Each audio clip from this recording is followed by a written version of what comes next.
মাথায় হিজাব, ভারী অস্ত্র আর গোলাপ নিয়ে নারী পুলিশের পাহারা সাথিয়েছিলেন দেশটির প্রধানমন্ত্রী জাসিন্দা আর্ডার্ন।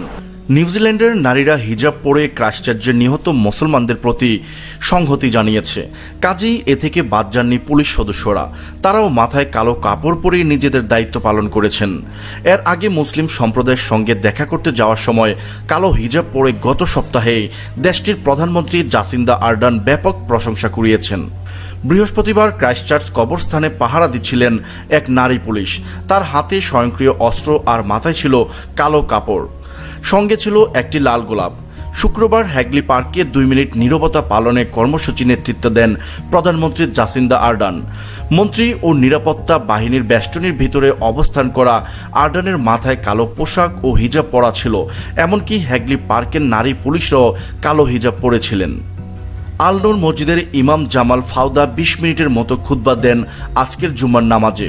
সহানুভূতি প্রকাশের জন্য তিনি আর্ডার্নকে ধন্যবাদ দেন। তার খুতবা দেশটিতে জাতীয়ভাবে প্রচার করা হয়েছে। নিউজিল্যান্ডের প্রধানমন্ত্রীকে নিয়ে তিনি বলেন, এটি বিশ্ব নেতাদের জন্য একটি শিক্ষা। হিজাব পরে আমাদের সঙ্গে সংহতি প্রকাশ ও পরিবারগুলোর প্রতি আপনার সহানুভূতির জন্য ধন্যবাদ। তিনি বলেন, ইসলাম বিদ্বেষের মাধ্যমে মুসলমানদের মানবিক অধিকার কেড়ে নেওয়া হচ্ছে। কাজেই ঘৃণা প্রচার ও ভয়ের রাজনীতি বন্ধের আহ্বান জানিয়েছেন তিনি।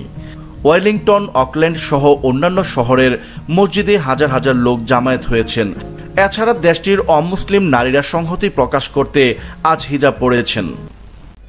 সাবস্ক্রাইব করুন আমাদের বায়োস্কোপ এন্টারটেইনমেন্ট চ্যানেলটি এবং বেল আইকনে ক্লিক করুন আমাদের পরবর্তী ভিডিও সবার আগে দেখার জন্য।